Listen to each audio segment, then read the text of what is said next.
Hello दोस्तों, Vipassana meditation part 2 पे आपका स्वागत है। दोस्तों, मैं अपनी मेडिटेशन की जर्नी बता रहा था, कहाँ शुरू की, कब शुरू की, कैसे शुरू की। चलो दोस्तों शुरू करते हैं। तो विपासना सेंटर गया, फॉर्म वॉर्म फिल किया वहाँ पे ऑनलाइन जो होता है, ये धामस होता में है जो। तो वहाँ गया, वहाँ सबसे अच्छी चीज़ ये लगी कि वहाँ कोई आपसे नहीं पूछता कि आप क्या करते हो, किस प्रोफेशन में हो और क्या चीज़, कुछ नहीं। वहाँ केवल मेडिटेशन का ही सबसे सही लगा। तो वहाँ पे पर डे 10 आवर की मेडिटेशन होती है। 4 साढ़े 4 एग्जैक्ट याद नहीं है, 3 साल पहले गया था। तो 4:30 बजे से शायद स्टार्ट होती है। तो वहाँ गया तो स्टार्ट हुआ तो मैंने पहले तो वहाँ विपासना में कहा जाता है कि सांस पे फोकस करो। मतलब किस साइड से आ रही है, किस साइड से हम सांस छोड़ रहे हैं, उस हिसाब से फोकस करो। तो मैंने संदीप महसूस सर की एक वीडियो देखी थी पुरानी, जब उन्होंने उनकी अपनी विपासना मेडिटेशन स्टार्ट की थी, मेडिटेशन की जर्नी स्टार्ट की थी उसकी थी। तो उन्होंने उसमें बताया था कि उन्होंने एक ट्रांसडेंटल मेडिटेशन का करते थे, जिसमें एक अनमीनिंगफुल वर्ड, जिसका कोई मीनिंग नहीं होता, अनमीनिंगफुल वर्ड लिया जाता है, उसको कंटिन्यूसली रिपीट किया जाता है। तो उसके पीछे भी मीनिंगफुल वर्ड लेने के पीछे भी लॉजिक है। आप बोलोगे तो मैं बता दूंगा, मगर इसमें अब अपने एक्सपीरियंस बताता हूँ।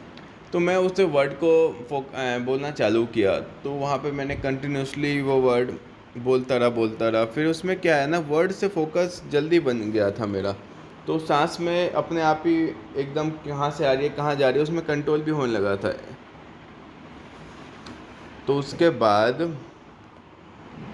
वहाँ से तो 3-4 दिन चलता रहा, फिर सांस से फोकस। तो मैं करते करते 7वें दिन मुझे एक एक्सपीरियंस हुआ था कि मैं ध्यान में बैठा हुआ मेडिटेशन करते हैं, बैठा हुआ अचानक से मेरी बॉडी एकदम ऐसे हुआ जैसे कि है ही नहीं।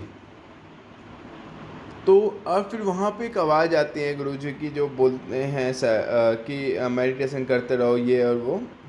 तो वो एक आवाज़ सी आई, तो मुझे लगा था आवाज़ आ कहाँ से रही है। मतलब मेरी बॉडी की माइंड के साथ प्रेजेंस ख़त्म हो गई थी कि मेरी बॉडी भी एग्जिस्ट करती है, एक आवाज़ पे फोकस हो रहा था।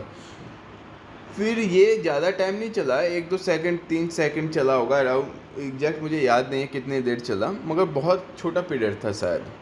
उसको जैसे ही मैं बॉडी में वापस, मुझे रियलाइज़ हुआ कि मुझे बॉडी फील होना चालू हुई, तो एकदम बॉडी मेरी जैसे झटका सा लगा एक बार को, और फिर वाइब्रेट होना चालू हो गई, जब करके, मतलब ऐसा एक्सपीरियंस हुआ था फ़ोन टेबल में वाइब्रेट होता है ना, पूरा झंझनाता है, वैसे बॉडी काफ़ी तेज झंझनाने लगी।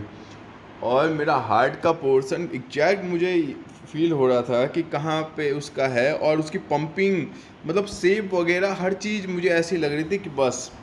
और मुझे लग रहा था आज तो मैं गया मतलब आज day of end of life है मेरा। और ऐसा चलता रहा काफ़ी देर नहीं चलता रहा, एग्जैक्ट में टाइम याद नहीं है, उस मोमेंट में याद भी नहीं होता शायद, मुझे तो याद नहीं, औरों को होता तो पता नहीं। तो चलता रहा। मैंने कहा यार ये काफ़ी देर चलता रहा, और फिर यहाँ पेन अजीब सा होने लगा। मतलब वो पेन मैं वर्ड में एक्सप्लेन नहीं कर सकता, आज तक मैंने वो फील नहीं किया कभी, इतना ज़्यादा पेन। मैंने कहा फेस करता हूँ। काफ़ी देर करता रहा, बॉडी और वाइब्रेट होती चलेगी, हार्ट बीट और बढ़ती, एक अजीब सी बढ़ती चलेगी, पूरी बॉडी में अजीब सी बेचैनी थी, अजीब सी। फिर अचानक से हुआ, काफ़ी देर लगते लगते अचानक से लग रहा आज, मतलब लग रहा ख़त्म, आज ख़त्म है। तो काफ़ी देर चलता रहा।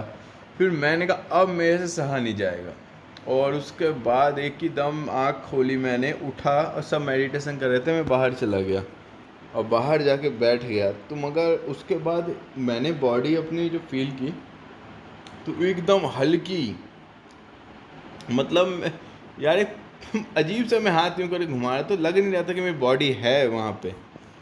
एकदम हल्की रिलीफ, अजीब सी बॉडी हुई मेरी वहाँ पे।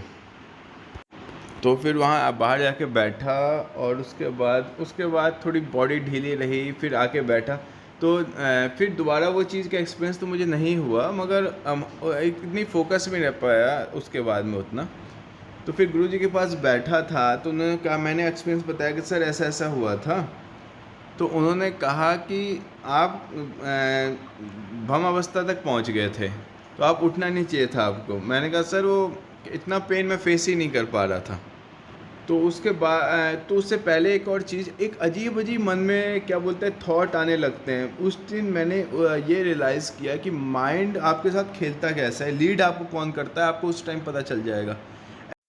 आगे क्या हुआ और क्या कैसा माइंड क्या कंट्रोल करता है आप जानना चाहोगे। मैं थर्ड पार्ट, क्योंकि चीज़ों का एक्सपीरियंस इतना बड़ा है, एक पार्ट में पॉसिबल नहीं है बताना। दो